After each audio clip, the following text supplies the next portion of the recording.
아버지, 찬양대의 고백처럼 오늘도 주님만 따라가기 위해서 주일 성수의 신앙으로 여기까지 왔습니다. 우리 모든 성도들 이 시간 하나님께 귀를 기울일 때 은혜 베풀어 주시고 저들의 마음과 생각과 뜻을 주장하셔서 하나님 기뻐하시 열매를 거두는 귀한 시간 되게 하여 주시옵소서. 주님께 모든 것 맡기며 예수님의 이름으로 기도하옵나이다. 아멘.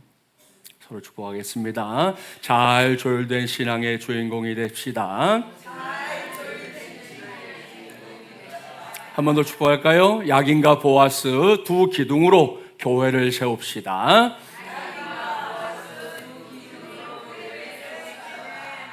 할렐루야. 오늘부터 저는 새로운 주제로 주일 메시지를 여러분에게 전하려고 합니다. 지난주 말씀드린 대로 TCS 커리큘럼을 따라가는 주제다, 그렇게 미리 말씀을 드렸었죠. 이번 커리큘럼을 구입한 분들도 있고 아직 구입하지 못한 분들도 있기 때문에 좀 안내를 해드리면, 이번 9월 달은 우리 신약 성경에 귀를 기울이는 달입니다. 그래서 우리 작년들의 주제로 말하면 다른 모든 것 위에 계시는 그리스도라고 하는 주제로 이어지게 되고요. 꼬예와 어린이교회도 같은 내용을 다루게 됩니다. 청소년들은 또 어떻게 되느냐면 예수님이면 충분합니다 하는 제목으로 또 이어지게 됩니다. 그리고 우리 청년들은 최고의 주님이라고 하는 주제로 각각 제목을 정해 놓았습니다. 그래서 제가 이제 이걸 놓고 하나로 묶어 보았는데요. 그것이 바로 예수님은 왕이시다, 예수는 왕이시다라는 것입니다. 오늘 첫 시간인데요. 오늘은 오늘 주신 말씀의 제목처럼 우리를 하나님 나라 백성으로 부르셨다라는 제목으로 하나님의 말씀을 전하도록 하겠습니다. 오늘은 먼저 제가 말씀을 준비하면서 정말이지 헉헉거릴 정도로 고민했던 것부터 여러분에게 소개하려고 합니다. 시편 119편 131절 말씀을 보면 내가 주의 계명을 사모함으로 내가 입을 열고 헐떡였나이다, 이런 고백이 나오는데요. 이 말씀의 의미가 뭔지 새삼스럽게 알 수 있었습니다. 그 정도로 제가 고민했던 게 뭔가, 다른 모든 것 위에 계시는 그리스도 예수님이면 충분합니다, 최고의 주님, 이걸 어떻게 하나로 묶어서 여러분에게 소개할 건가, 이걸 놓고 씨름을 했던 겁니다. 그러다가 얻은 결론이 예수는 왕이시다 이건데요. 문제는 저도 그렇고 여러분도 그렇고 왕이 다스리는 시대를 살아본 적이 없다는 거예요. 그런 시대를 살아보지 못했어요. 우리가 아는 건 사극 같은 걸 통해서 간접적으로 경험하고 또 책을 통해서 보는 게 전부지 살아보지 않았잖아요. 그러니 여러분에게 이 말씀을 어떻게 전해야 좀 이 말씀을 체감할 수 있을까, 이게 가장 큰 고민의 포인트였습니다. 자, 그런데도 제가 이걸 포기할 수 없었던 이유가 오늘 본문에 있습니다. 본문 13절, 14절 한 절씩 교독해 볼게요. 그가 우리를 흑암의 권세에서 건져내사 그의 사랑의 아들의 나라로 옮기셨으니. 아멘. 사랑하는 마지못이란 가족 여러분, 신앙생활 어느 정도 한 성도들이라면 이런 말씀 이렇게 나직은 말씀에 속할 거예요. 그래도 여기저기서 본 적이 있기 때문이죠. 더군다나 오늘 본문 안에는 이 말씀을 직접 해석해주는 말씀까지 있습니다. 본문 21절, 22절 이것도 교독해 볼게요. 전에 악한 행실로 멀리 떠나 마음으로 원수가 되었던 너희를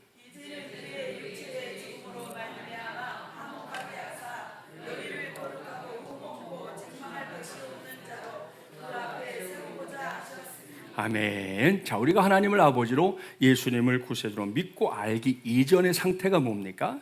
흑암의 권세에 묶여있는 상태, 그랬습니다. 또한 억만죄악으로 똘똘 뭉쳐서 하나님을 멀리 떠나버린 원수 같은 존재였다라고 밝히고 있습니다.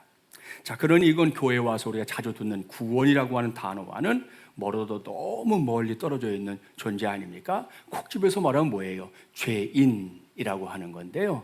자, 이 문제에 있어서 종종 걸려 넘어지는 사람들이 있습니다. 실제 사례를 하나 소개해 볼게요.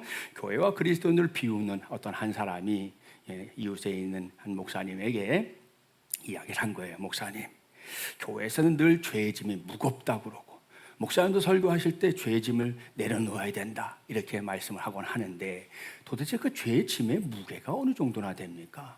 나는 느낄 수가 없거든요. 그 죄의 짐의 무게가 뭐 한 50kg쯤 됩니까? 100kg 정도 되나요? 그렇게 이제 질문했어요. 그랬더니 목사님이 그 형제를 보고 바라보다가 이렇게 말했습니다. 형제님, 여기 만약에 지금 시체가 한 구가 이렇게 누워 있는데 그 위에다가 무거운 짐 올려놓으면 그 시신이 그 무게를 알아챌 수 있을까요? 없을까요? 그랬더니 이 형제가 말하는 거죠. 이 목사님 그걸 말이라고 하세요? 그 시체는 모르죠. 거기다 뭐 1000kg쯤 올려놔도 그 무게를 모를걸요? 그랬더니 그때 목사님이 하신 대답은 그겁니다. 그렇군요. 맞습니다. 죽은 사람은 알 수 없겠죠. 근데 당신의 말이 맞다면 당신이야말로 죽은 사람이군요. 왜냐하면 살아있는 사람들은 대부분 죄짐 때문에 힘들어하고 고민하는 일들을 하면서 하루하루를 살고 있거든요. 그렇게 얘기해서 이 형제가 말문이 막혔다 하는 그런 이야기입니다. 여러분, 저도 전도 현장에서 종종 경험했는데요, 지금까지는 자기 죄가 뭔지 모르는 사람 만나본 적이 없습니다. 그걸 솔직하게 인정하지 않을 뿐이고, 그리고 알고 있지만 모르는 척할 뿐입니다. 성경도 우리의 실체를 적극적으로 고발하죠. 의인은 없나니 한 사람도 없다. 이것이 성경의 선언입니다. 그러니 참으로 기가 막힙니다. 도대체 어디로 가야 할지 그 방향조차 알 수가 없는 게 우리 인생인데요, 감사하게도 이 문제, 우리 생각해도 뭐 골치가 지끈지끈 거리고요, 결코 우리의 힘으로 해결할 수 없는 이 문제를 해결한 분이 있다는 거예요. 그분이 누군가? 바로 우리의 주님 예수 그리스도입니다. 할렐루야. 그의 죽음에 육체의 죽음으로 십자가로 말미암아 화목하게 하사 너희를 거룩하고 흠없고 책망할 것이 없는 자로 그 앞에 세우고자 하셨다 그랬습니다. 이걸 두고 본문에서는 속량 곧 죄사함을 얻었다 이렇게 설명하고 있습니다. 그렇다면 이걸로 끝? 아닙니다. 오늘은 그 다음에 우리가 주목해야 할 말씀이 있습니다. 그것은 하나님이 우리를 흑암의 권세에서 건져내사 그의 사랑의 아들의 나라로 옮기셨다. 바로 이 말씀입니다. 여기서 중요한 건요, 나라라고 하는 단어거든요. 우리가 흔히 나라 하면 떠오르는 게 뭐예요? 국가라고 하는 개념이잖아요.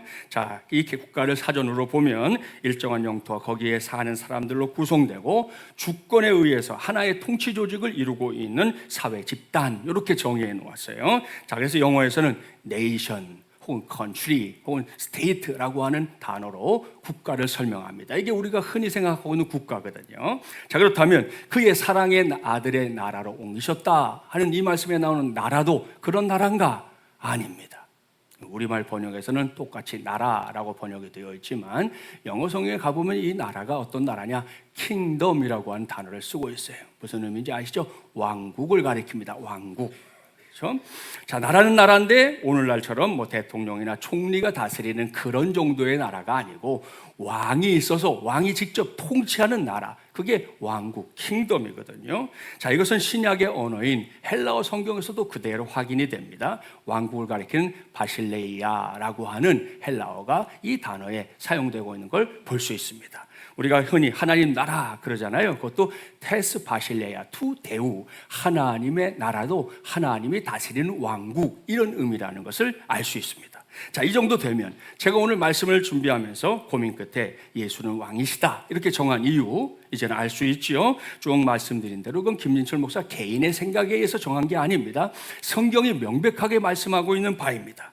자, 하나님이 우리를 흑암의 권세에서 건져내사 그의 사랑의 아들의 나라로, 킹덤으로, 왕국으로 옮기셨다. 자, 이것이 성경이 오늘 우리에게 가르쳐주고 있는 진리입니다. 자, 그렇다면 이게 정확한 표현이라면 이 나라를, 이 왕국을 다스리는 하나님의 아들 예수 그리스도, 그분의 신분이 뭐겠어요? 예수는 왕이시다. 이것이 오늘의 결론이 되는 줄 믿습니다. 특별히 왕정시대에는 아시죠? 그 나라를 다스리는 왕이 성군이냐 폭군이냐, 이게 너무나 중요했어요. 너무나 중요했어요. 여러분, 세종대왕 같은 성군이 다스리던 시대에는 어떻습니까? 모든 백성들이 태평성대의 복을 누리며 살았습니다. 자, 그런데 연산군 같은 폭군이 들었으면 어떻게 돼요? 백성들은 똑같은 백성들인데도 백성들이 도탄에 빠져서 헤어나올 수 없었던 것이죠. 그러니 여러분, 뭐가 중요한 겁니까? 지금 이 나라의 왕이 어떤 왕인가? 성군인가? 폭군인가? 이것은 너무나 중요한 이슈였던 것입니다. 그런 관점에서 오늘 말씀을 보십시오. 왕이신 예수 그리스도가 우리를 위해 십자가 달려 죽으심으로 말미암아 내 안에서, 여러분 안에서 일어난 놀랍고 큰 영적인 변화가 있습니다. 그것은 우리 모두가 하나님에게 더는 원수 같은 존재가 아닌 감히, 자, 여기서 이런 표현을 쓸 수밖에 없는 이유가 있어요. 그 뒤에 따라 나오는 단어가 가지고 있는 아주 거대한 무게감 때문입니다. 감히 거룩하고 흠 없고 책망할 것이 없는 자가 됐다. 바로 이겁니다. 이 대목에서 제가 또 한 번 고민에 빠진 거예요. 앞서 죄에서 벗어날 수 없는 게 우리 모든 인생들이다 그랬습니다. 김진철 목사도 예외가 아닙니다. 오늘도 우리 예배 시작하면서 고백의 기도 하셨잖아요. 그 기도할 때 한번 떠올려 보세요. 여러분의 기도. 하나님 아버지, 지난 한 주간 부족함이 있었지만 그래도 주일에 주신 말씀 붙잡고 열심히 달려왔습니다. 하나님께 영광 돌립니다. 이런 기도였나요? 아니면 지난 한 주간도 하나님의 자녀답게 살지 못했습니다. 알고도 지은 죄, 모르고도 지은 죄가 그야말로 쌓여 있습니다. 하나님 너무나 부끄럽습니다. 저의 죄를 용서하여 주시옵소서. 이런 기도였나요? 아무도 우리 모두가 전자이기보다는 후자였을 것이다 생각합니다. 그런데 오늘 준 말씀을 보세요. 바울은 분명하게 하나님이 보실 때, 우리를 보실 때 거룩하고 흠없고 책망할 것이 없는 자로 보신다. 이렇게 말씀하고 있습니다. 이건 하나님이 우리의 부족하고 결점이 있는 모습 그대로를 사랑하신다. 이걸 다 포함하는 위대한 사건인데요. 이게 도대체 어떻게 된 일인가? 이걸 설명해주는 아주 좋은 책이 있어요. 그것은 20세기 최고의 변증가로 꼽히는 C.S. 루이스가 쓴 순전한 기독교라고 하는 책입니다. 이 책을 읽다 보면 4장의 소제목이 가장합시다입니다. 가장이 뭔지 아시죠? 그런 척하면 그렇게 된다, 이런 말입니다. 여기서 루이스는 매우 못생긴 한 사람이 가면을 쓰고 다닌 이야기를 하고 있어요. 워낙 못생겼기 때문에 사람들 앞에 얼굴 내밀기가 그러니까 멋지게 생긴 얼굴에 가면을 쓰고 다녔다는 거예요. 그러니 턱 보면 저 사람 잘생겼네 하고 그 사람의 생김새를 사람들이 이야기하지 않았겠습니까? 그렇게 수년이 흘러갑니다. 수년이 흐른 뒤에 이 사람이 가면을 벗었는데 놀랍게도 그 사람이 가면으로 했던 그 얼굴 모습 그대로 변해 있었다 하는 이야기를 이 루이스가 소개하고 있습니다. 자, 그러면서 루이스가 하는 말 이겁니다. 위장이 현실이 되었다고. 가장하면 그렇게 될 수 있다라고 말합니다. 그리고 이걸 우리의 신앙의 비유해서 설명하거든요. 주기도문의 첫 문장, 주기도문 아시죠? 하늘에 계신 우리 아버지, 이것을 아주 예리하게 분석합니다. 먼저 예수님이 하나님을 아버지라고 부르는 거 맞나요? 틀리나요? 100% 맞는 일이죠. 당연한 일이에요. 그런 다음에 질문합니다. 자, 그렇다면 죄인인 우리가 과연 하나님을 아버지라고 부를 수 있는가? 라고 물어요. 그야말로 기가 죽는 질문이죠. 자, 잠깐만 생각해 보세요. 솔직하게 말해서 우리가 어떻게 하나님의 자녀가 될 수 있습니까? 예수님을 믿어서 신분이 격상됐다 이런 말도 듣기는 했지만 우리의 실상이 어떤가? 어디를 봐서 우리가 하나님의 자녀입니까? 아직은 아니지 않습니까? 이게 우리의 현실이고 루이스의 도전입니다. 그런데 여기서 더 중요한 게 있어요. 그것은 예수님이 직접 너희는 이렇게 기도하라, 하늘에 계신 우리 아버지요, 이렇게 명령하셨다는 겁니다. 여러분, 오늘은 이 명령이 중요합니다. 이게 누구의 명령이다? 왕이신 예수 그리스도의 명령. 그리고 뭐예요? 왕명이라는 말씀입니다. 사극에서 간혹 왕명이 떨어지는 그런 장면들 보신 적 있죠? 자, 왕명이 딱 떨어졌어요. 그 앞에 토를 달 수 있습니까? 그 명령을 듣고도 아니요, 생각 좀 해볼게요, 나중에요, 이건 제가 할 수 없습니다, 그렇게 말할 수 있나요? 어린 반푼을 수도 없습니다. 그야말로 따라야 합니다. 재고 따지고 다시 물을 시간조차 없습니다. 그저 순종하는 것만이 최선이지요. 그 왕명을 루이스가 이렇게 해석하는 거예요. 예수님이 아직도 부족하고 허물 많은 우리에게 하나님을 아버지라고 부르며 기도하라고 한 것은 하나님의 자녀로 미리 행세하라 하는 명령이라는 거예요. 이게 명령. 이게 얼마나 탁월한 해석입니까? 그렇게 미리 자녀 행세를 하면 하나님도 여전히 부족하고 허물 많은 우리 모두를 미리 하나님의 아들로, 하나님의 딸로 인정해 주기로 하셨다. 자, 이것이 루이스가 설명하는 구원입니다. 가면 쓴 사람의 이야기처럼 처음에는 위장했던 것이었지만 어느샌가 현실이 되는 것, 이것이 복음의 본질이라는 말씀입니다. 그렇습니다. 우리 모두가 아직은 부족함이 많아요. 감히 내가 하나님의 자녀라고 생색을 내기에는 엄청나게 함량미달입니다. 내가 들어갈 쥐구멍이 있다면 들어가고 싶을 때도 있습니다. 아니, 그럴 때가 너무 많습니다. 주일에 대표 기도하는, 오늘 집사님도 기도하셨지만 대표 기도하는 성도들 가운데 이 점에 있어서 다른 기도를 하는 경우 아직까지는 만나본 적 없어요. 정말인지 진짜인지 사실인지 모르겠는데요. 혹시 코끼리 죽이는 방법을 아시나요? 코끼리에게 거울을 딱 보여주잖아요. 그럼 코끼리가 그 거울을 보고 내가 이렇게 못생겼었나? 그리고 놀라갖고 죽어버린다는 거예요. 그래서 코끼리는 여러분 가족이 무리져 다니잖아요. 무리져 다니 코끼리 중에 연로한 코끼리가 어떻게 하는 줄 아세요? 가족들이 함께 몰려가서 물을 먹을 때 물 웅덩이가 나오면 먼저 가가지고 가족들이 자기 얼굴을 물에 비춰서 보지 못하도록 물을 막 헤쳐가지고 흙탕물로 만들어 놓은 다음에 물을 먹게 한다는 겁니다. 어쩌면 지금 하나님 앞에 서 있는 우리의 모습이 그럴지도 모릅니다. 아무리 봐도 부족하고 부족한 것 투성입니다. 빠져나갈 구멍이 없어요. 그래도 꼭 기억하십시오. 그래도 생색을 내야 합니다. 그래도 내가 하나님의 자녀라는 사실만큼은 한시도 잊어버리면 안 됩니다. 아무리 부족해도 감히 내가 하나님의 자녀라고, 자녀된 권세를 가진 사람이라고 누구 앞에서든지 담대하게 말할 수 있어야 한다는 말씀입니다. 왜? 하나님이 우리를 보실 때 어떻게 해요? 거룩하고 흠 없고 책망할 것이 없는 자로 보시기 때문입니다. 이건 하나님의 시력에 문제가 생겼다, 이런 의미가 아닙니다. 여러분, 이 말씀은 철저하게 예수 그리스도의 공로가, 그 공로가 뭔지 아시죠? 아무런 죄도 없이 인류의 죄를 대신하여 십자가에 달려 죽으심으로, 피 흘려 주심으로 이 땅에서 죽어주신 그 예수님의 공로가 액면가 그대로 우리의 공로가 되었다, 바로 그런 의미인 것입니다. 그러므로 아직은 부족하지만 이번에 다시 감히 나는 하나님의 자녀입니다, 이렇게 담대하게 말할 수 있다는 것입니다.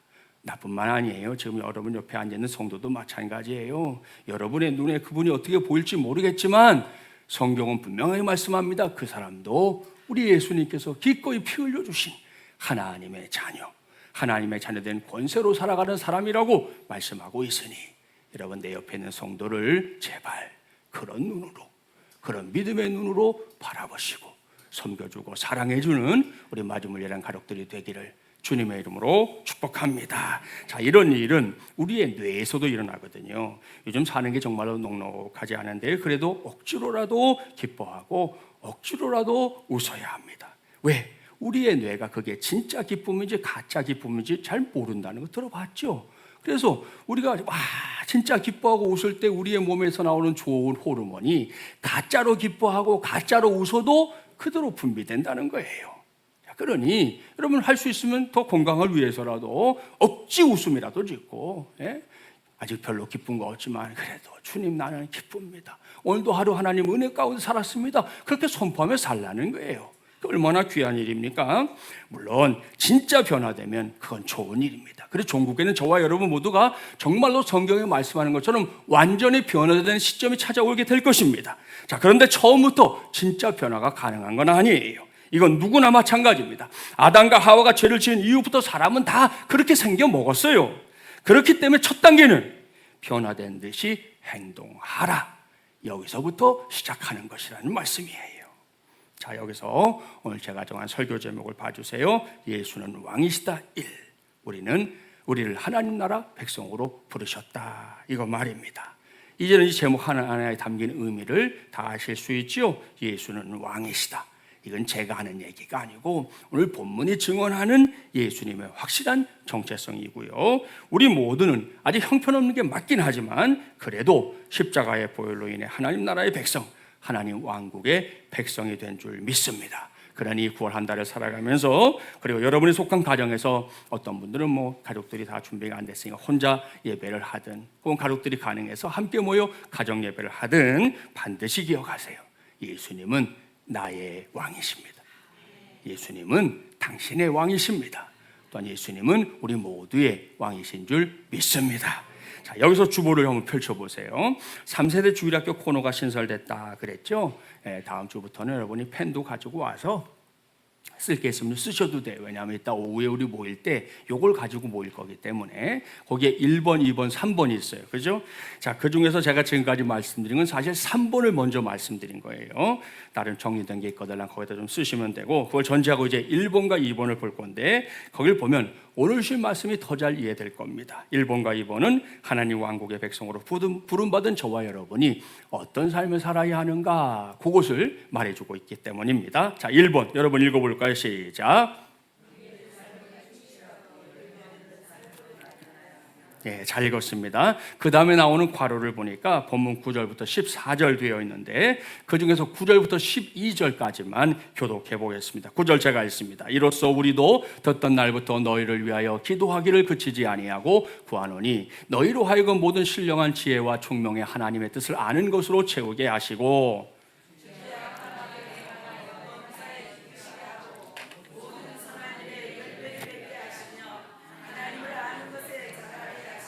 그의 영광의 힘을 따라 모든 능력으로 능하게 하시며 기쁨으로 모든 견딤과 오래 참음에 이르게 하시고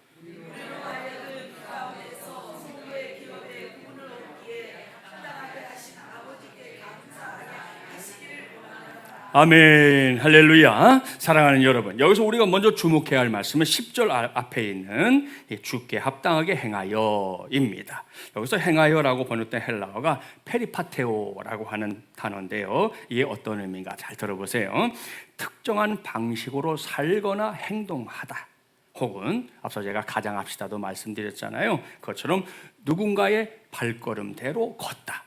그 사람이 앞서가다 이렇게 걸었으면 나도 그렇게 걷고, 이렇게 걸었으면 나도 따라서 걷는 걸 말하는 거예요. 누군가의 발걸음대로 걷다. 한 가지를 더 꼽아본다면 주위를 맴돌다, 이런 뜻을 가지고 있거든요. 이 모든 걸 한 곳에 모아볼까요? 그러면 주께 합당하게 행하여, 이게 뭔가? 일단 어떻게든 주님을 떠나지 않는다는 거예요. 주위를 맴돈다고 그랬잖아요. 떠난 적이 없는 거예요. 항상 그 주위에 있는 거예요. 주님을 떠나지 않는다는 거고요. 나아가서 항상 주님의 방식대로 주님의 발걸음을 따라 살거나 행동한다, 이런 말씀이 됩니다. 그러면 그 결과로 주어지는 게 있겠죠. 그것은 게으르지 않고 매사에 충실한 삶을 살게 된다는 거고요. 나아가서 구체적인 열매까지 맺게 된다 그랬습니다. 이것이 예수님을 왕으로 믿고 따르는 성도들이 거두게 될 삶의 열매인 줄 믿습니다. 자, 여기서 여러분에게 꼭 보여드리고 싶은 짧은 동영, 제가 편집했기 때문에 아주 짧아요. 짧은 동영상이 하나 있습니다. 지난 8월 24일 주일 가정 예배를 드렸다면 이걸 봤을 거예요. 그걸 다시 볼 건데, 이럴 때 제가 늘 당부하는 거 있죠. 자, 제가 보여드릴 때 여러분 어떻게 봐야 된다? 처음 보는 것 같이. 처음 보는 것 같이. 그때 안 본 분은 물론 처음 보는 거겠지만, 자, 어떤 내용인지 한번 보고 갈게요.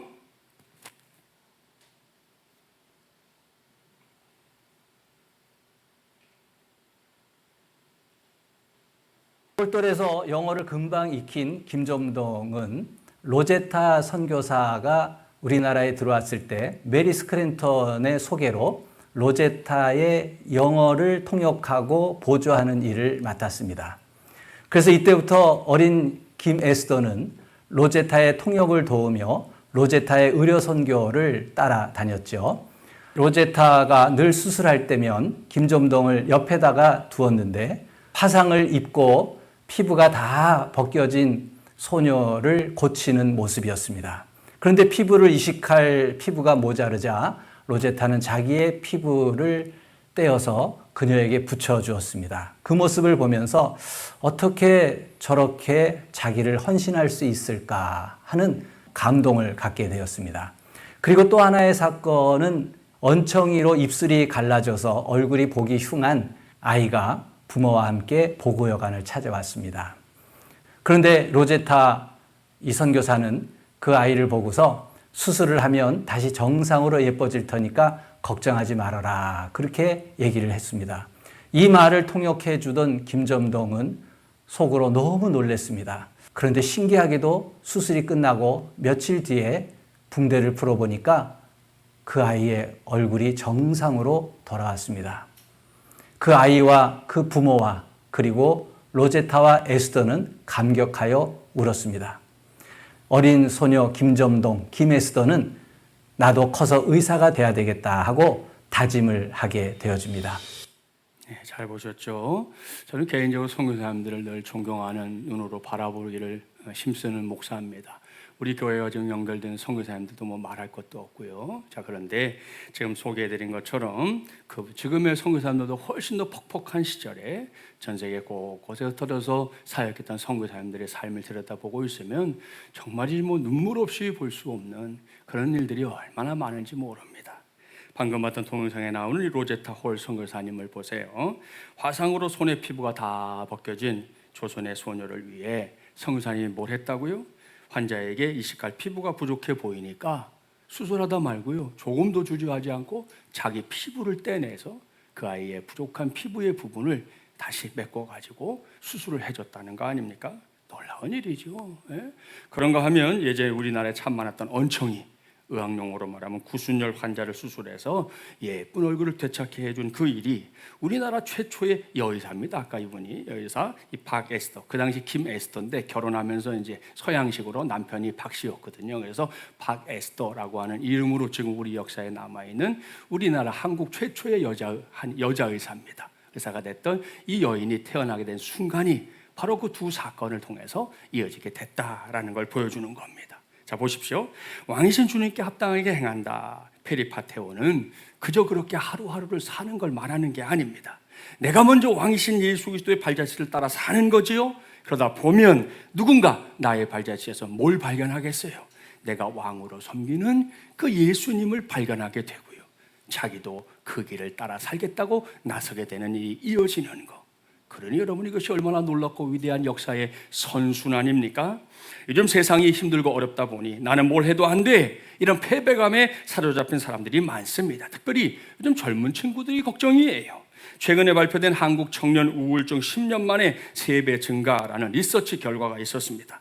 여기서 꼽은 원인을 보니까 고용, 불안정, 사회적 고립, 과도한 경쟁, 외로움 등등이 꼽히는데요, 이걸 보면 단순히 이게 개인의 문제를 넘어서서 지금 우리 이 사회의 구조적인 문제구나 하는 것을 알게 되는데요, 그 증가 추세를 이렇게 보니까 잘 모르겠죠. 그래프로 보여드릴게. 무려 225%가 급증했습니다. 여러분, 이런 거는 10%, 20%, 50% 이래도 뒤로 넘어갈 일이에요. 근데 얼마라고요? 225%. 그야말로 한숨이 쏟아질 상황입니다.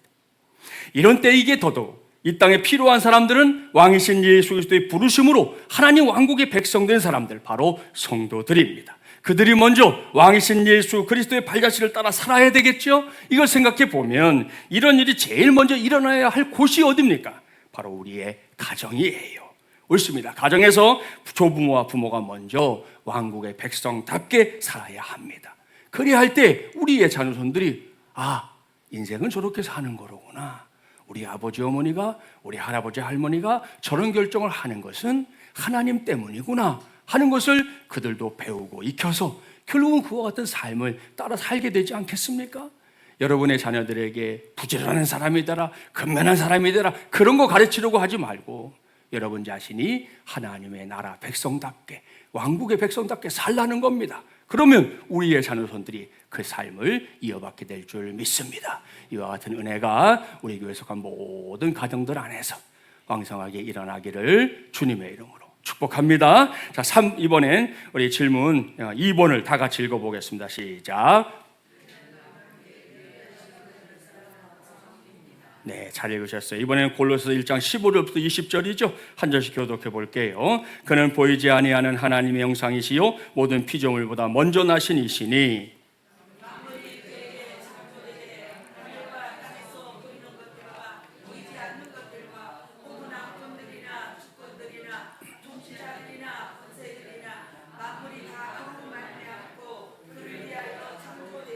또한 그가 만물보다 먼저 계시고 만물이 그 안에 함께 섰느니라.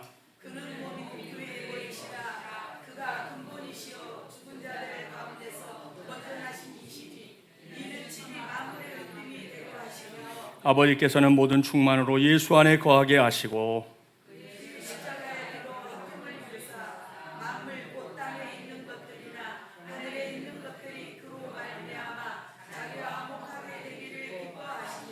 아멘. 자, 이 말씀은 청령령 교재에 붙여놓은 제목이 딱 어울립니다. 최고이신 주님, 요거 말입니다. 옳습니다. 오늘도 우리가 굳게 믿는 예수님, 왕이신 예수님은 단지 유명한 어떤 분이 아니에요. 성경을 보면 예수님이 죽은 자를 살리시고 병든 자도 고치십니다. 귀신도 쫓아내시고요, 말씀을 한번 전하면 그 말씀을 듣던 사람들이 그야말로 푹 빠져듭니다. 요즘 말로 매력 만점이시죠. 이 모두가 대단한 일이고 놀라운 일입니다. 그야말로 사람들이 껌뻑 넘어갈 일이죠. 그러나 여러분, 우리 예수님 그 정도가 아니라는 거예요. 방금 성경 우리 교독했잖아요. 예수님은 하나님 자신입니다. 또 하늘과 땅에 보이는 모든 것들, 보이지 않는 모든 것들, 왕권들과 권세들, 주권들, 통치자들, 심지어 만물까지 다 창조하신 분인 줄 믿습니다. 우리 알죠? 나의 창조자, 나의 구원자, 가장 귀한 나의 예수님 찬양합니다. 할렐루야. 믿습니까? 예, 그리고 지난 주일 우리 창립 14주년 기념주일에 우리가 외웠던 우리 교회 사명선언문의 제1송도 바로 이 말씀을 얘기하고 있잖아요. 교회의 머리는 예수 그리스도이시다. 바로 이 일성의 주인공도 우리 예수님이에요. 자, 그럼 이번에도 이걸 묶어볼까요? 그러면 우리는 주님밖에 없습니다. 우리는 주님 없이 살 수 없습니다. 이게 결론입니다. 이것이 2025년 가을의 문턱에 서 있는 우리 모두의 진솔한 고백이자 왕이신 우리 예수님을 향한 사랑의 고백이 되기를 주님의 이름으로 축복합니다. 저 중요한 건 이런 고백이 그저 말로만 하는 고백이 되면 안 된다는 거예요. 그동안 우리가 신앙생활 하면서 왕이신 예수님을 향해 주님 사랑합니다 이렇게 고백했던 게 도대체 얼마나 됩니까? 한동안 안 불렀던 찬송이 있어요. 오랜만에 한번 불러볼게요. 사랑합니다 나의 예수님, 사랑합니다 아주 많이요. 사랑합니다 나의 예수님, 사랑합니다 그것뿐이에요. 사랑한다 아들아, 내가 너를 잘 아노라. 사랑한다 내 딸아, 내게 축복 더하노라. 아멘. 여러분에게 이런 고백 어떤 고백입니까? 순우리말에 그 사이라는 말이 있어요. 건물과 건물 사이, 이렇게 물리적인 거리 혹은 공간을 나타낼 때 또 시간적 거리를 표현할 때도 사용하지요. 그런가 하면 또 나와 너 사이처럼 이 정서적 거리를 말할 때도 이 사이라는 단어를 사용합니다. 한 번은 심리학자들이 사람과 사람 사이의 심리적 거리를 연구했는데요. 어떤 결과가 나왔나?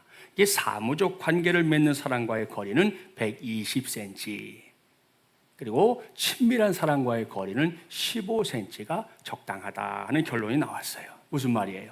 사무적으로 우리가 직장에서 만나는 사람들과의 관계 정도라면, 자, 저도 이만큼, 저쪽에서도 이만큼 팔을 뻗으면 이 정도 거리가 120이거든요. 그 정도 거리가 돼야 요건 편하다는 거예요. 그러니까 그런 사람들은 15cm가 되면 불편해요. 왜 나한테 저러지? 이렇게 된다는 거예요. 그러나 부모, 자녀 혹은 연인, 친구는 어때요? 한 15cm 정도 가까워져야 편해요. 연인인데도 불구하고 항상 120cm 떨어져 있어요. 그 연인이에요? 금방 끝나요. 그건 고민 안 해도 돼. 예? 끝내고 싶으면, 그러니까 저 녀석들 안 되겠다 그러면 늘 120cm 떨어져 다니라고 그래. 그러면 끝나게 돼 있어요. 그거는. 그게 우리 사람이 갖게 되는 마음이라는 거예요. 그래서 그리고 이 연구의 결과를 보면 정서적 거리가 물리적 거리와 아주 중요한 관계가 있다라는 걸 우리에게 가르쳐 주는데요. 오늘은 이걸 왕이신 예수 그리스도와 나 사이에 적용해 보기를 바랍니다. 제가 좋아하는 말씀 중에 하나님께 가까이함이 내게 복이라 하는 이 시편 73편 28절 말씀이 있습니다. 이 말씀 의미심장하죠. 톡 까놓고 말씀드려서 인생의 모든 해답이 누구에게 있습니까? 나입니까? 당신입니까? 아니에요. 우리 인생의 모든 해답 오직 우리 하나님께 있는 줄 믿습니다. 그러니 시편 기자의 고백처럼 주님을 가까이 하는 것, 그것이 내게도 복일 수밖에 없는 것이죠. 이걸 명심하기를 바랍니다. 그러면 당장 내 편에서 할 게 생긴다니까. 이게 진짜구나, 이게 맞구나 하면 내 편에서 할 게 생겨요. 그것은 하나님과 나 사이의 영적 거리를 더 가까이 해야 한다 이건데요. 그러려면 다른 왕도가 없다니까요. 조금 전에 정서적 거리가 물리적 거리와 밀접한 관련이 있다 그랬잖아요. 영적 거리도 마찬가지입니다. 오늘 쭉 말씀드렸는데요. 우리 예수님 결코 평범한 분 아닙니다. 예수님을 향해서 중요한 분 이렇게 고백하는 것도 온전한 고백이 아니에요. 턱없이 부족해요. 우리가 믿고 따르는 분은 그야말로 최고이신 주님입니다. 이 세상 그 무엇으로도 비교할 수 없고요. 그 어떤 것으로도 바꿀 수 없는, 그야말로 모든 걸 주고도 대신할 수 없는 최고의 주님인 줄 믿습니다. 그런 주님을 생각하면서 늘 성경을 가까이 하십시오. 그런 주님께 기도하되 여러분 한마디라도 더 기도하시라는 거예요. 그런 주님 앞에 예배하는 거잖아요. 그 예배 정말 어쩔 수 없을 때는 어쩔 수 없지만 가능하다면 하나님께 예배하는 것도 한 번이라도 더 진심을 담아 예배하는 우리 모두가 되자는 말씀입니다. 그렇게 물리적, 시간적 거리가 가까워질 때 하나님과 나 사이가 말로만 사랑하는 그런 사이가 아니고요, 더 친밀한 관계, 그야말로 짤짤 끓는 사랑의 관계가 될 줄 믿습니다. 말씀을 마무리합니다. 오늘 저는 우리를 하나님 나라 백성으로 부르셨다라는 제목으로 하나님의 말씀을 전했습니다. 오늘 우리는 내가 믿는 예수님의 정체성을 확인했어요. 예수는 어떤 분이다? 왕이시다. 할렐루야. 자, 이 고백은 제가 그리고 여러분이 하나님 나라, 하나님 왕국의 백성이 되었다는 말과 같은 의미입니다. 그러니 당장 어깨부터 펴세요. 예? 명색이 왕국의 백성인데 피죽도 못 먹은 듯이 그렇게 살지 말자 말입니다. 예? 지금 내가 많이 가졌냐? 그렇지 못하냐? 내가 많이 배웠냐? 그렇지 못하냐? 내 배경이 대단하냐? 그렇지 못하냐? 이건 다 두 번째, 세 번째, 네 번째예요. 지금 가장 중요한 것은 내가 섬기는 분이 왕이시라는 사실이고 내가 그 나라의 백성이라는 사실이에요. 내가 하나님의 자녀입니다 라고 하는 확신이 우리에겐 제일 첫 번째 넘버원의 고백이 되어야 할 줄 믿습니다.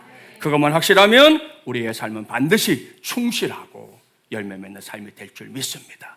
그리고 우리가 그 하나님께 드리는 사랑의 고백이 하나님과 우리 사이를 더 친밀하게, 더 가깝게 만들어 주실 줄 믿습니다. 이제 이 9월 우리가 왕이신 주님과 함께 담대하게 어깨 활짝 펴고 달려가는 우리 마지막에 일한 가족들이 꼭 되기를 주님의 이름으로 간절히 축원합니다. 기도하겠습니다.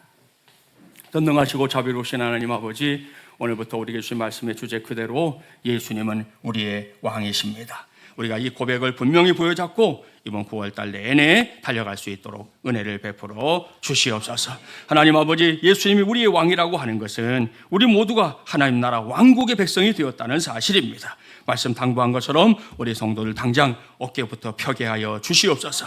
세상살이가 힘들고 어렵다 해서 명색이 왕국의 백성인데도 피죽도 못 먹은 듯 살면 되겠습니까? 하나님 아버지, 엉뚱한 것에 우리의 마음을 빼앗기지 않게 하시고 내가 하나님 나라 왕국의 백성이라는 사실을 부여잡고 믿음 안에서의 삶을 살아내게 하여 주시되, 오늘 말씀 주신 것처럼 우리의 삶이 반드시 충실하게 하셔서 열매 맺는 삶이 되게 하여 주시옵소서. 또한 바라고 원합니다. 하나님, 만물 위에 계시는 뛰어난 분, 최고의 분을 섬기는 우리 모든 주의 백성들이 우리 주님을 향해 늘 사랑의 고백을 가지고 가까이, 더 가까이, 더 가까이, 더 가까이 나가는 믿음의 주인공들로 살게 하여 주시옵소서. 그래서 이번 9월달 주님 원하시는 귀한 열매 잘 거두고 영광 돌리는 우리 마지막 예랑 가족들 다 되게 하여 주시옵소서. 예수님의 이름으로 기도하옵나이다. 아멘.